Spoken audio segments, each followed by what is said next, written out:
We are rocking and rolling. Hello, everybody, and welcome to another episode of DCTV. Very excited to welcome on recurring guest Doug Kezirian. Truly the man, the myth, the legend.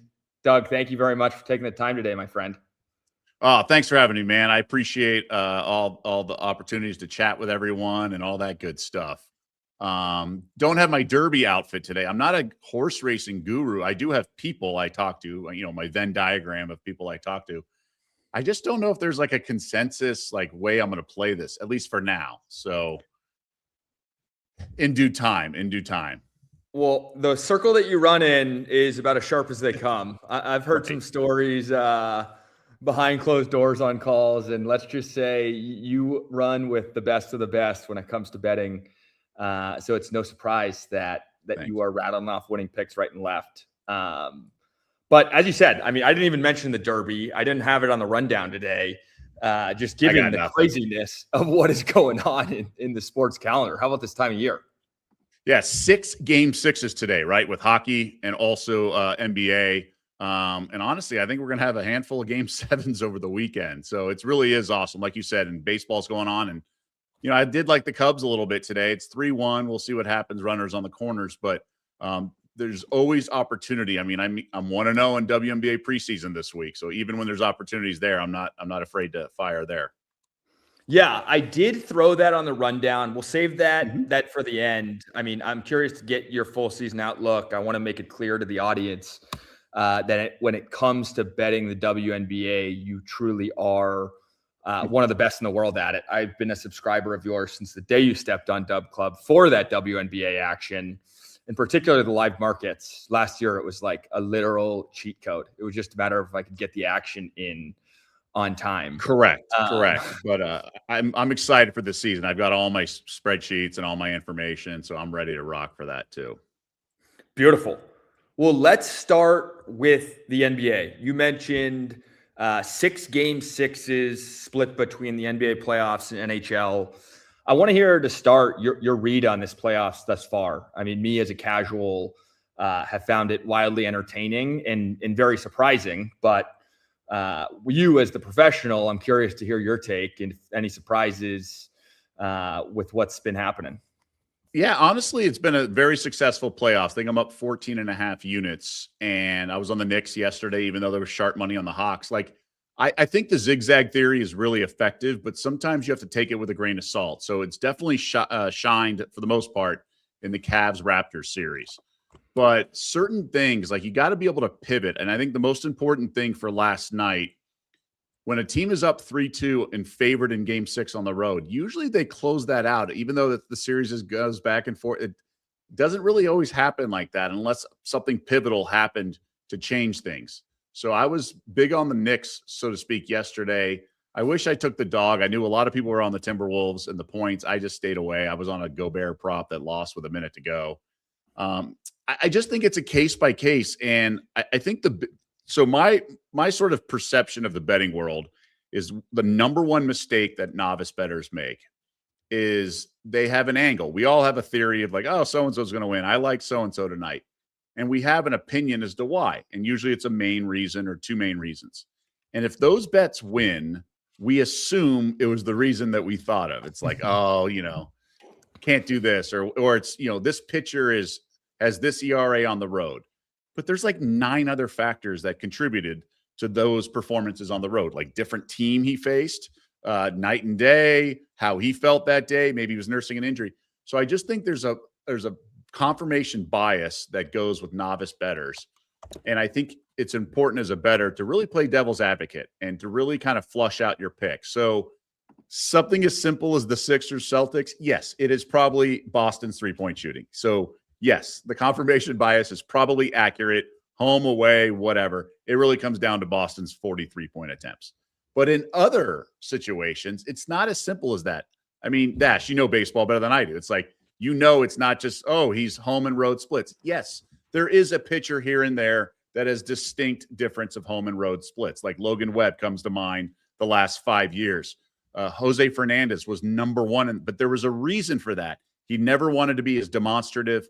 on the road because it was disrespectful as a guest in someone's stadium. So that's why he wasn't as good on the road as he was at home. He literally pitched differently. So if you can give me a real reason like that, then it's kind of random because there's so many other factors in play. So with all these NBA playoffs or even hockey, we just have to remember there's so much variance that can happen. And some of these coin flip decisions during the game can go a certain way. So you just have to kind of flush everything out. But there's interesting. We'll get into some of the props, but there are angles on some of these props that I don't think change, and they're new, and you just got to pounce because the betting market can also be very stubborn, and then therefore you can ride some trends and some streaks to cash down, even though the market only changes a little bit. The way that you look at these angles is so different from 95% of people that I chat with, and that's why I love having you on. You just capped off your third consecutive profitable month. You bet on a 0.25 unit scale and are up, over 26 pure units this year. So for anybody listening, it's great seeing 167 folks in here. Like when Doug is talking about these unique angles and approaches that he's taking, they are backed by years and years of experience. So I was listening to you on VSiN the other day, and I'm pretty sure you gave out 6 plays and went 6-0. So hoping to run that back here on DCTV today. Some of that was NFL draft. So that was my baby. That was a plus 500 play in there too. I was tailing that.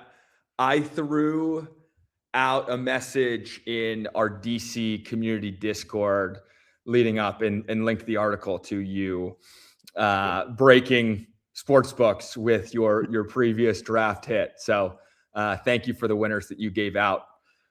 What I do want to do is transition over to the hard court and actually talk about some of the action that you like today leading up to our call. You sent me 4 or 5 plays that you like for this evening. Maybe we start with the Lakers. Yeah, I mean, going into yesterday, I've been looking at this game for a couple of days, and I said I think it's the best bet of the playoffs so far. And then, of course, the Knicks win by 50. So I was like, okay, so maybe the Knicks minus 2.5 was the best bet. But going into the game, I think the under tonight in this Rockets Lakers series is just a hammer. Like, so the last game Wednesday, I was on the Lakers and they lost. I had them, minus the points, and I thought it was you got to go all in on this game because it was the last time in the series where there would be an extra day off. Because I throw out last Sunday. Last Sunday was a quick turnaround from Friday night overtime, and the Lakers, obviously LeBron's 41 and some of the older guys, like that's just a quick turnaround, and they had nothing. They couldn't hit anything. But then they traveled and then it had an extra day. So Wednesday, I thought they'd be good, fresh. And if they hit some shots, maybe. I mean, they cut the lead to 2, but either way, they didn't play well. And I just think they're hitting a wall. I don't think they have anything in the tank. I think the Rockets' length bothers them. And the Rockets have a very defensive-minded sort of team. I know Shepard's playing a lot.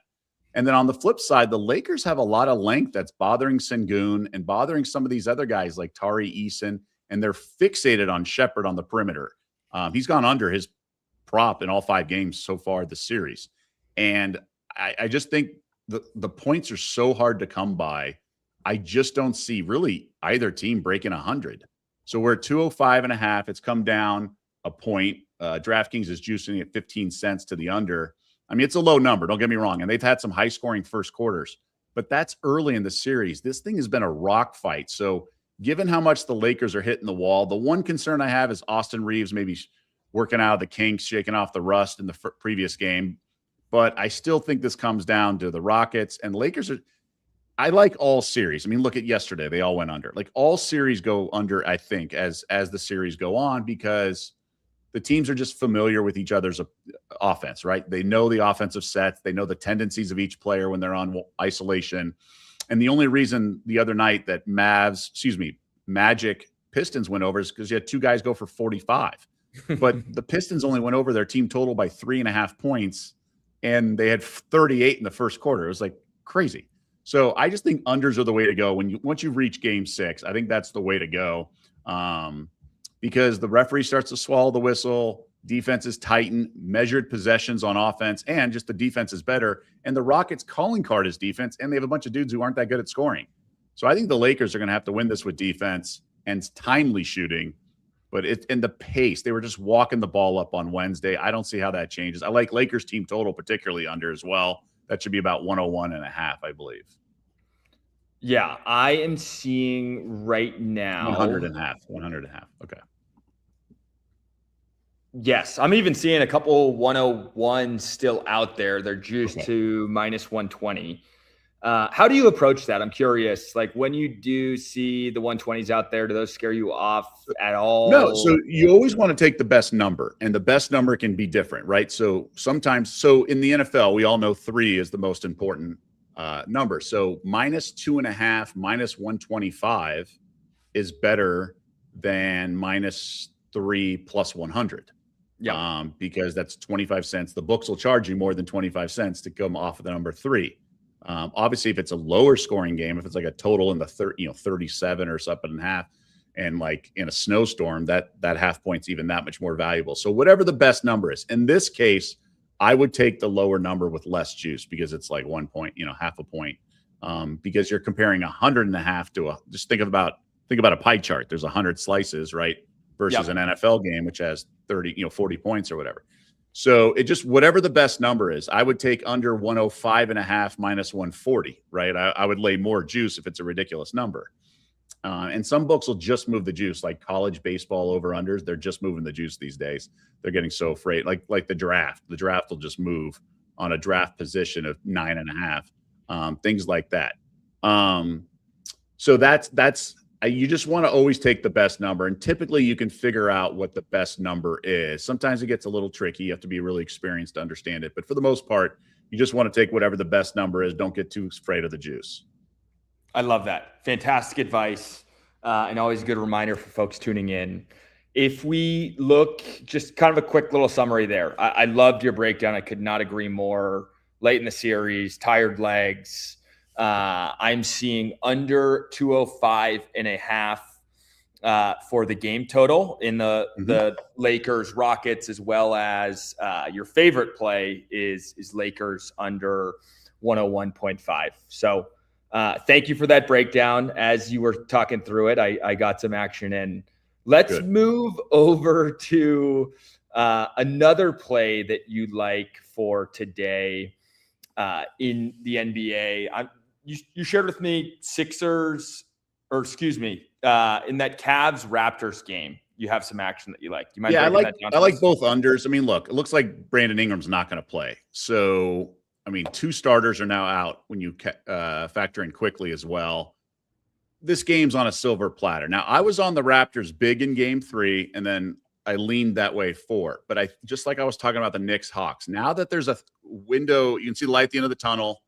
3-2 series lead. I'd be very surprised if the Cavs don't take care of business tonight. I like the Raptors. I like their crazy coach, all that good stuff, but they just don't have the horses. The Cavs should be able to get it done. So I would look at the under, though. It's come down a little bit, which is a good sign because I think I'm reading it well. It's come down with the Ingram news from 228.5 to 218.5.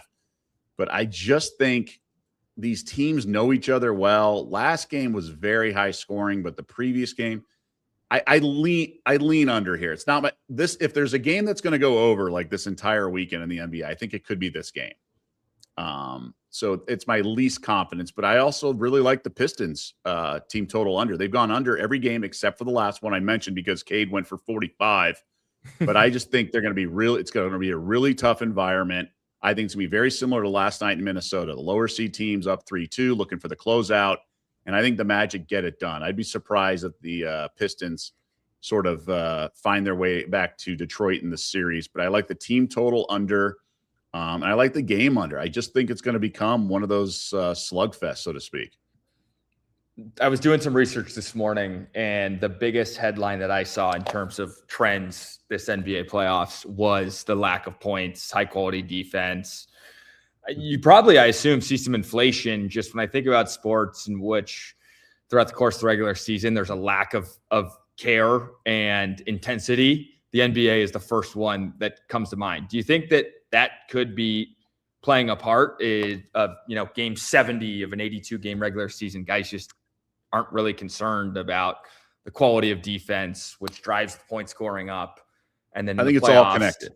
Yeah. Yeah. I mean, I grew up in LA. I'm a Laker fan. I grew up in the Showtime era. Like, I've always defended the NBA to my friends who just criticize it, but I've actually come the other way. It's ridiculous that the quality of defense, the effort on defense is minuscule. We saw that because in the play-in tournament, they locked down on defense. So when there's incentive and they're trying harder, it's not a case of the offensive guys are just too good.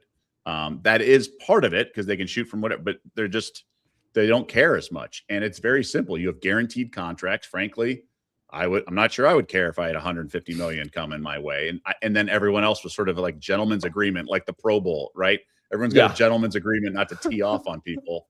Like Sean Taylor famously did back in the day. It's just kind of annoying. Now, it's all connected in a domino effect. It's about the max contract and all this other stuff. But yeah, these guaranteed deals for the middle class, and then that leads to tanking, and that leads to a bunch of other stuff. So the defense ratchets it up. But I also think there's a familiarity with your opponent. You play them 5 times in a row. You're scouting everything. You just know them so well. And it's about matchups, and you're countering the counter move and everything from the game to game. I mean, look what the Knicks did once they ran the offense through Towns. His assists started shooting up. He had a triple-double, 2 of them in the last 4 games of the series, and everything changed, and the floodgates opened for the offense, and the Hawks, got just blown out in the last few games. I just think there's a familiarity with the other team, and the math guys can't help themselves. They look at the math, they do the modeling, and they take the regular season data, and the market already adjusts a little bit, but they just have to bet over at some point, and they're drawing dead in my eyes, especially these game 7s. The game 7s almost all go under. It's just the math guys keep them from adjusting like 5 more points, 10 more points. But if you remember, the play-in games in Vegas, so the semis and the finals the last few years have all gone under except for like 3. Yeah, that's great insight. When I think about also the average Joe that is sitting at a bar and getting ready to watch an exciting game 7 or game 6, like they're rooting for points. It's same thing in the NFL.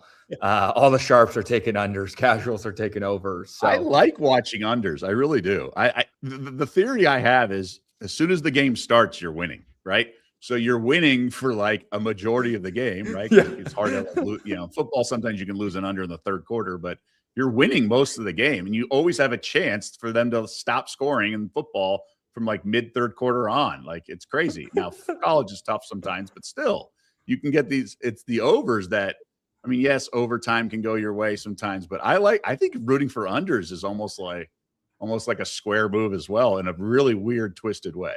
I have grown. You're right. The narrative is the overs are for the recreational bettors. You're right. Yeah, as they say, life's too short to bet the under, but not when you're Doug Kezirian and making money hand over fist by betting those unders. So thank you for yet another great breakdown.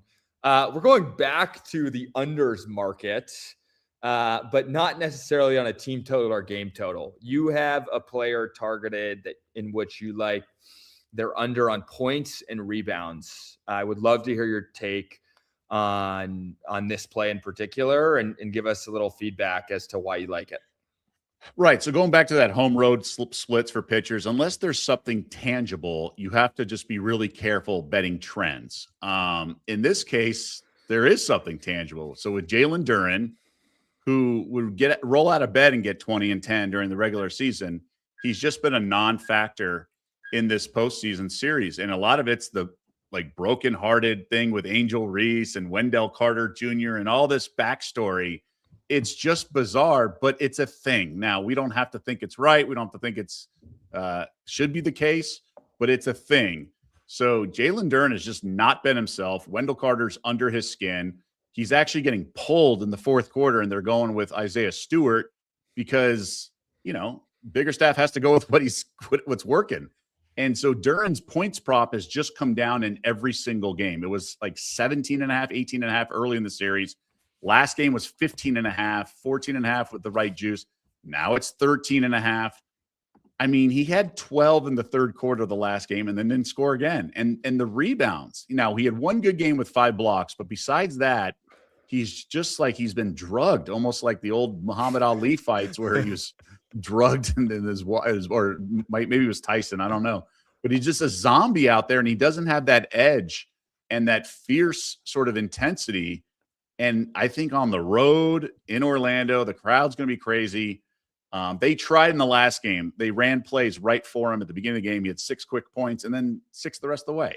So I'm going to keep playing it. Now, my units have come down because, again, I think now if you're just jumping in, I'd be really careful. But I think you have to keep playing under points and rebounds. They keep going under.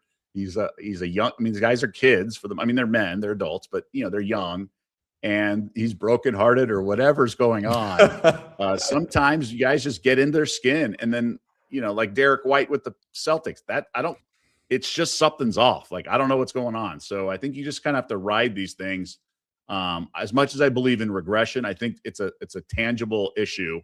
And that's why I have to continue to play the Jalen Duren unders. It has been completely and utterly bizarre. I've been following along the storylines of the Angel Reese drama and stuff like that. Right. But to see a guy who's averaged 19 and a half and 10 and a half. All-star.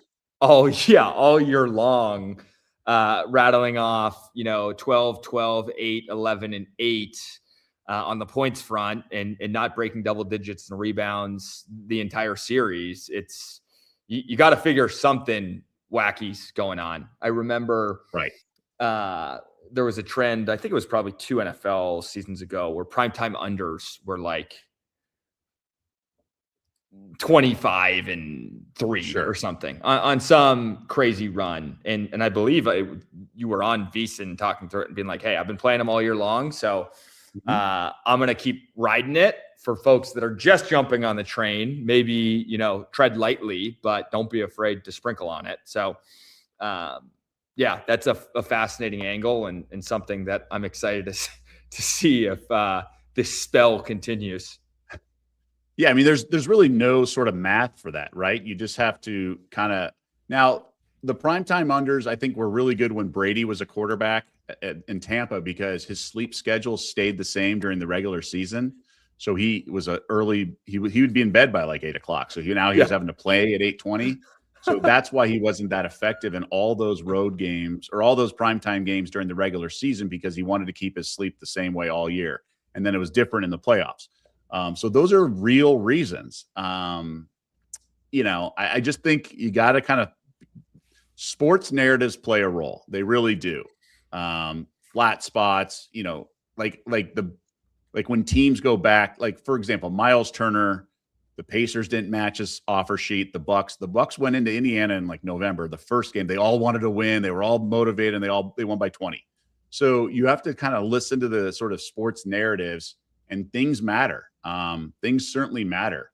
You just have to what degree is what you're gauging. But yeah, I mean, the sports narratives certainly play a role. Like it's a thing. Like and you can say it's not enough to bet. That's fine, but you have to at least acknowledge that there is a conversation or there is a sports narrative about a certain matchup, and go from there. Like just something simple, like Jaden McDaniels saying the Nuggets don't play any defense. Right? That was like after Game 3 or whatever. You say, yep. So for Game 4, like, are you adjusting how you bet the team total? Like, are these guys going to be trying harder on defense because they were called out on bulletin board material? And if you say no, that's fine, but it did happen. So you have to at least think about it. You definitely have to run that through your little engine in your head saying this could be a variable that could change the outcome of the bet. Do we want to factor this in our handicapping, right? Is it something or nothing, right? Like PTI always does. But it's always something, but is it something for betting as well or nothing? And that's what you kind of have to factor in, have your just sort of awareness of things going on in the sports world. And this whole relationship thing is a thing, right? Yeah. Like it is a thing in their little world. And I do think it is factoring into Jalen Duren's poor play. That's what I've always found so impressive about your handicapping style is your ability to weigh the cold hard numbers as well as the storylines and, maybe off the court stuff going on. Just you have the numbers crunchers that are only going to look at the model outputs, and that is going to be their North Star and the only thing they care about. And then you have the people that like you that have the ability to look at those numbers, but also look at these extra factors. And once again, that's why you're who you are. And I am the one following everything that you say to do. Thank you. I want to zoom out and get your thoughts, big picture, on how you think the rest of these playoffs may play out. Obviously, OKC, I'm seeing them as still a minus 125 favorite to win it all, with the Spurs being the second shortest odds at plus 400 and Celtics shortly after that. Do you agree with the odds currently available? And if so, are there any angles that you may be targeting in other different markets? Yeah, I mean, 3 days ago, I was like, Celtics minus 05 to win the East. That seems like a very good bet. Now it's like a terrible bet. So what do I know? I will say this. There's a couple futures that I think are still worth playing, and it's the Sixers and the Magic, each at 28 to 1 right now at DraftKings as I look at FanDuel and some others. I think the Magic at 28 or 30 to 1 is a really good bet to win just the conference, that is, of course. I think going into the season, their win total was high, right? Everyone had high expectations. They're bringing in Desmond Bane to unlock some offense, and the season just didn't go that well. Whether it was incorporating someone new, and then the injuries, right? Banchero missed time, Wagner missed a bunch of time, Suggs missed a bunch of time, and they're finally healthy, and they're looking the part of an Eastern Conference contender. With that being said, looks like Wagner's not going to play tonight, and he's got a calf issue, so we'll see what happens. But I just think that they may be just finally reaching their ceiling, and they're actually who they are is what we're seeing lately and not who we saw throughout the regular season. It rarely happens, but sometimes that is the case. So I think if you can get 30 to 1 range when the East seems wide open, right? The Cavs, they're such a farce, and the Raptors are nothing. The Pistons, I don't think they're going to win tonight. And I don't think they can necessarily win the next game if they do win tonight. And then the Celtics are just total, make or miss league kind of thing. And then the Sixers, I mean, they're good until Embiid gets hurt. Yeah. So I would still bet. I feel like I've bet the Sixers every year because I love Nick Nurse and I love their ceiling. Who knows? Maybe Paul George taking those 25 days off or games off with the suspension. Maybe that keeps them fresh for the playoffs. I like their bench a lot. And I just think there's like value with each of these teams. So 28 to 1. I mean, I feel like the East is really wide open, and the West is really, there's only 2 teams who can win. Yeah, that's a super interesting angle. What is going on with the Celtics? Obviously, you mentioned Derek White's poor performance thus far in the playoffs, but I have never seen a team that is favored by double digits lose this many games in crunch time. Like, it really is crazy. You were talking with the VSiN guys about this, or maybe it was right before you came on that they were discussing it. It's just been bizarre to me. It's crazy. I mean, they have this awesome road record of covering and all this, even as road favorites of like 6 or more. That's like if a road favorite in the NBA playoffs is laying 6 or more, they almost always cover. And that's just the Celtics usually were doing that, and then they lost outright in the last game. It's all about the three-pointer. It's bad basketball, okay? Yeah. So they usually the part of the math of shooting a bunch of threes is that the rebounding can create offensive rebounds too. So it's not just the 3 points of making it and then versus missing. Like, you also get extra possessions because the rebounding isn't as predictable as in like missing a free throw or something like that. But the rebounding hasn't been going their way. So that's why some of these numbers are so low in their output, because they don't have those second sort of chances. For example, the Rockets, I believe, led the NBA in offensive rebounding percentage. Windhorst said this on a podcast. He basically said a lot of talk in the NBA right now is the Rockets are like a hockey team where you just throw it on net and then you try to get the rebound. So like the Rockets were doing that with all that athleticism and length, especially when Steven Adams was healthy during the year. That wasn't the blueprint for the Celtics, but that was part of it, right? That's part of the math. I mean, the biggest key for the NBA, why there's this 3-point revolution, is that the 3-pointer is 1.5 times a 2-pointer. It's 1.5x, right? If they really wanted to change everything, they'd go 4 and 3. They would make the 3-pointers 4 and the layups and everything 3, and then it'd be 1.33x. And obviously, we're not going to do that. But that's really what the math should be: 1 1/3 x and not 1.5. But the 1.5x is the math of it. And then like Alabama, they want everything at the rim or everything for the 3. And then you just sort of, the math works out where it's just You only have to shoot a certain percentage and you can do well. But the part of that math is the offensive rebounding and the variance of that, where like Pritchard can get long rebounds and all that stuff. And Kata's roaming around and Tatum's, these guys are good, but the rebounds haven't been going their way, whether it's because of Embiid or things like that, where that's part of the equation. So that's one reason. And the Celtics are getting back into their hero ball, where last year went through Tatum a lot, but they don't know how to kind of adjust mid game. They just think variance, or they just think regression. So if they're shooting 20%, they don't believe in the I just don't have it tonight, I'm going to attack the rim. They just think the shots are going to start falling because just over the launching. grand scheme of large sample size of 4 quarters, the math is going to work, eventually regress. But guys but anybody who's played sports knows you can be cold and you can be hot. And so I guess they're not believing in the cold thing. And there's so much more to attacking the rim, because that adds more credibility to your jab step. If you actually do drive at some point, then your jab step is actually the defender is going to respect it and honor it more. It gets the other team in foul trouble. There's also just an overall, like when the ball's popping and good plays are happening, everyone's more excited to play together. You got bounce in your step. Your defense is going to be just more intense because you're more engaged in the game. So all this stuff is all connected. Anyone who's played sports certainly understands. And I think that's really, what's going on with the Celtics, but also sometimes what works in the regular season doesn't always work in the playoffs. We know that from Moneyball, right? Just the math of a season versus like a 5-game series. But this is a cousin of that, a distant cousin of that sort of Moneyball concept is. And if you blow a game, I mean, the Celtics blew game 2. If you blow a game, you end up having to win 5 out of 7. So the Knicks were able to do that because they were just so much better than the Hawks. And last year the Thunder blew some game, like they blew game 1 to the Pacers, they blew game 1 to the Nuggets. And so they were able to overcome it in 7 games. So they were able to just offset it or steal a game that they shouldn't, right? But the Celtics blew game 2 and they didn't show up. And I guess blowing is a strong word. They didn't necessarily blow it. They almost blew game 3, I believe.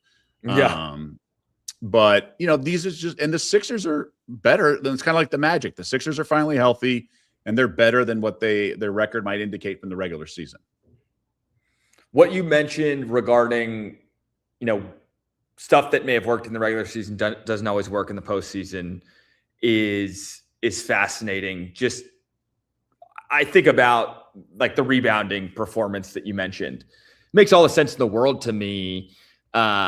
In game 65 of the 82 game regular season, the opponents aren't going to be boxing out and chasing loose balls and diving on the floor. In the playoffs, they are. And so that could be a big factor as to why the Celtics aren't getting as many offensive rebounds and aren't giving themselves as many shots as they otherwise would. But anyways, you have other folks chasing you around to get a piece of you later today. So we have about 10 minutes left.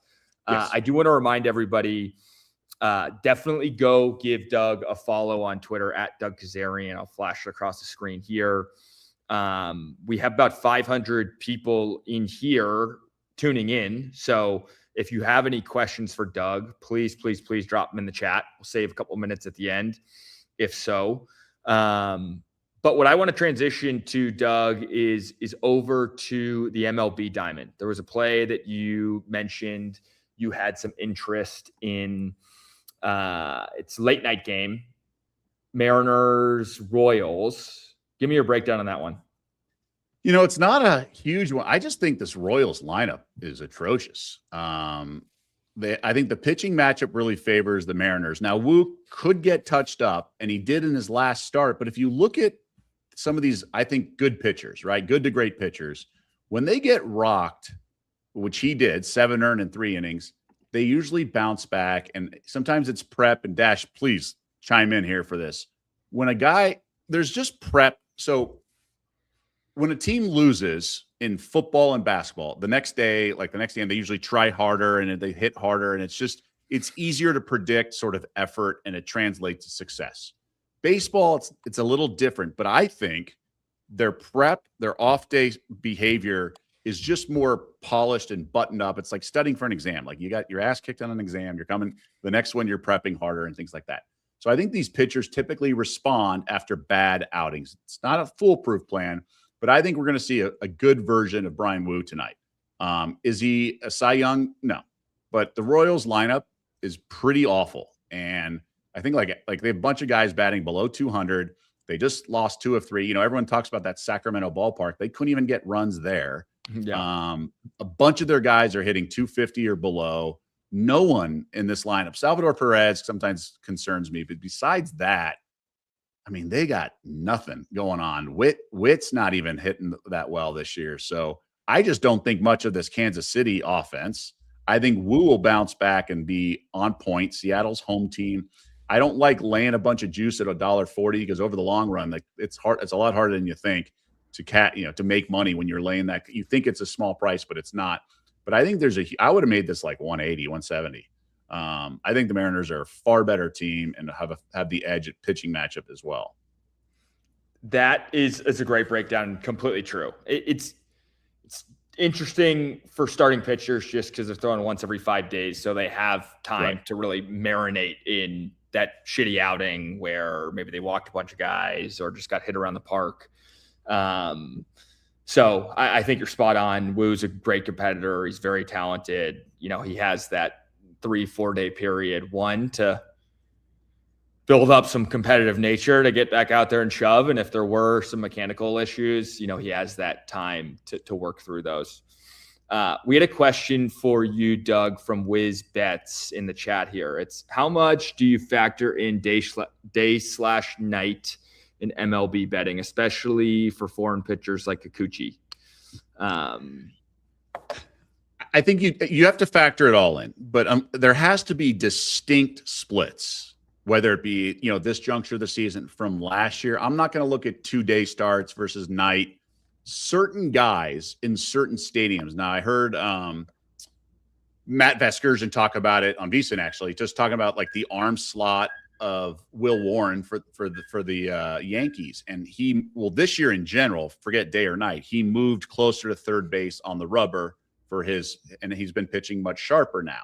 And then certain stadiums with the certain arm slot. So Will Warren may have like great numbers during the day, but it's really about being during the day at home on a certain stadium. And so if he's pitching on the road during the day, I'd be very careful thinking it's totally connected. Some guys prefer it. Some guys, there's definitely over the years, certain guys dislike, there's certain pitchers that is. So I would need large data to really reinforce that, because usually you can poke holes when you're cherry picking one trend here and there, because there's so many other factors involved. There's the team he faced, everything. But if there's an actual tangible reason for it, and that reason is actionable, like arm slot with the shadows of a certain stadium, like Dodger Stadium, whatever it is, then I'm all ears. I'm all in on that. And really, I don't computer model. Most people don't computer model record. But really all we're doing computer modeling in our head. We just don't know it. We just have, so we're all basically what that question was asking, the column on my spreadsheet of the home road splits, do we put a lot of weight in it? Because everyone has every math modeler has the same data, right? They have all the same numbers. The question is, when they're doing projections, how much do they weight those numbers? And some may weight the last week of data, recency bias, whatever, or they weight, pitch location, BABIP, whatever it is. And that's all we're doing. We all know the Lakers are playing the Rockets tonight. I think we're all just weighing internally whether we weigh the 1 day off versus 2 day off for LeBron props, or Austin Reeves coming back. He'll probably didn't start the other night. He's probably going to start tonight. So how much do we weigh Reeves' return? We're all doing it on our own internal subconscious spreadsheet, and whether we think that is the determining factor of a wager. So with this, I think it depends on the pitcher. And I don't know about the international thing. I haven't really dug deep on that. That's not something that even crossed my mind. So I will take a closer look at that moving forward. Yeah, that's an interesting angle. I had not thought through that either. But your point around not necessarily cherry picking specific data points. I'll give you an example, and it's actually good timing. Something that we should talk about offline and see if we can cook something up. But I'm certain there's an edge in first 5 or first 3 markets, even no runs first inning markets, based on ballpark conditions, sun exposure, et cetera. Because I think back to being in AA, playing the Giants AA affiliate in Richmond, Virginia, and Kyle Harrison, the lefty, I think he got traded to the Brewers maybe or somebody.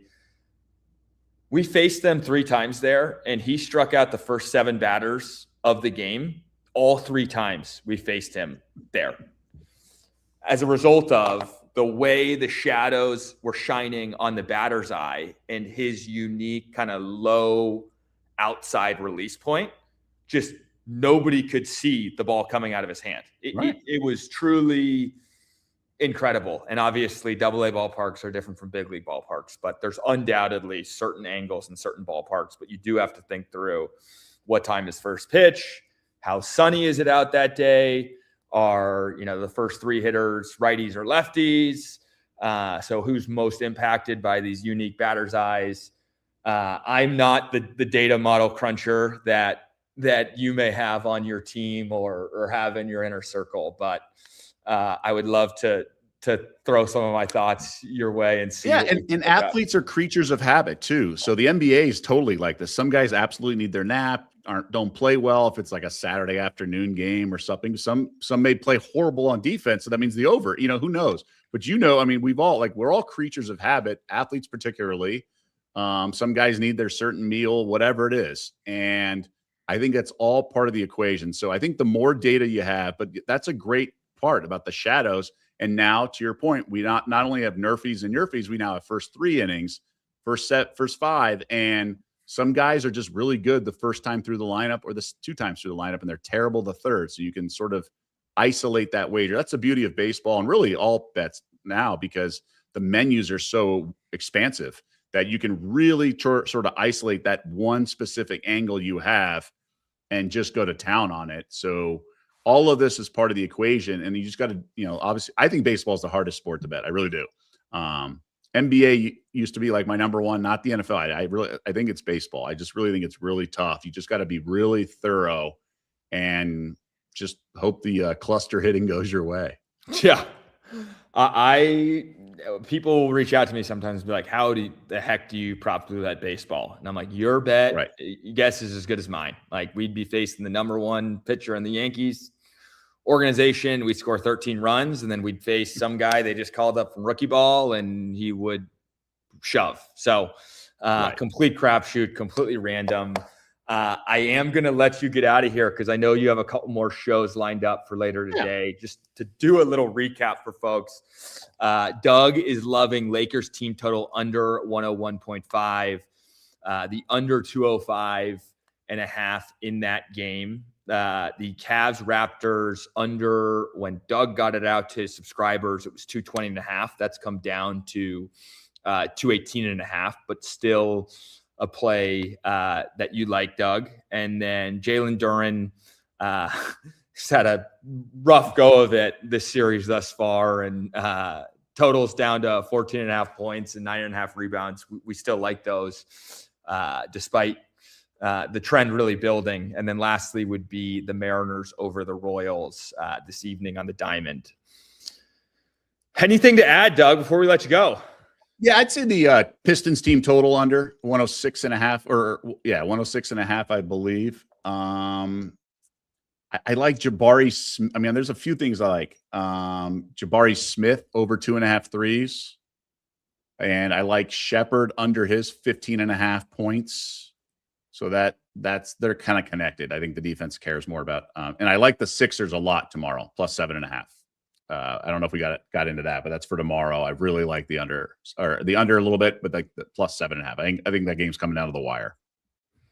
You are a beast, my friend. Before I let you go, WizBets followed up. Only reason I mentioned foreign pitchers, Kikuchi did an interview. He sleeps until 1 p.m. most days. It's the same as his sleep schedule in Japan. And he had nearly double the ERA in day games. That's super interesting. Love it. That's going on angle. My file. Yeah, good edge there.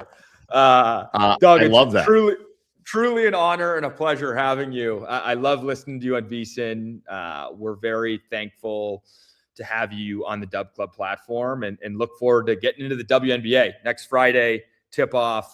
I know. It's Christmas. Can't wait for some of those live bets from you. Well, I appreciate it, dude. No, it's always good to come on. And, I've tried to simplify things because I'm all over the place. So DougKezirian.com is a good way to find me. There's Doug Club links on there too. It's just a good funnel and, to kind of find where I am and contact me. My DMs are open on Twitter as well. I love chopping it up. And again, like just something like this, I have this Kikuchi nugget, which will be really good the next time he pitches the day game. I'm definitely I think that's actionable information, something from a full season sort of sample size from a year ago. So I'm big into collaboration with my team, but also everyone else out there. So I appreciate the opportunity, and I always love chopping it up with you. We're going to get working on that, whether it be Nerfy, first 3, first 5 edge, because like I said, damn near every ballpark we played in, there was some type of day that some righty or some lefty is thrown outside the batter's eye, or the shadows were shining in a certain way. So we'll get something working there. But thank you. Enjoy your weekend, everybody. Thanks for tuning in. We got a great weekend of sports ahead. So we'll see you guys soon.